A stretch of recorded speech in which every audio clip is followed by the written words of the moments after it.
Welcome to the Slop Farm. Enjoy the video. You start by defining constraints that keep the bar predictable.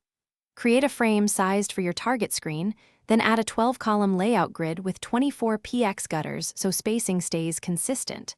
Place a logo group on the left and an action group on the right. This prevents overlap when resizing. Once done, set horizontal constraints. Left logo anchored left, actions anchored right. These first steps lock in proportions and make later alignment precise. Now you construct reusable pieces.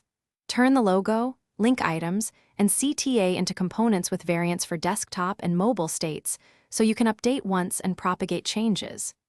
Group links inside an auto layout row with 16 px gaps and 12 px padding to maintain even spacing. Center vertically to align with the logo. Add hover and active variants for interactive clarity. Make sure constraints are set to scale or hug contents, depending. Finish by making the bar responsive and testable. Create a mobile variant replacing links with a hamburger component and set constraints. Pin menu to right, allow center items to scale. Test at common widths and use component overrides to swap icons or reorder items without breaking instances. If alignment drifts, check auto layout padding and column gutters first. Misaligned items usually mean a forgotten constraint or nested auto layout. Troubleshoot by isolating the offending component and reapplying correct constraints.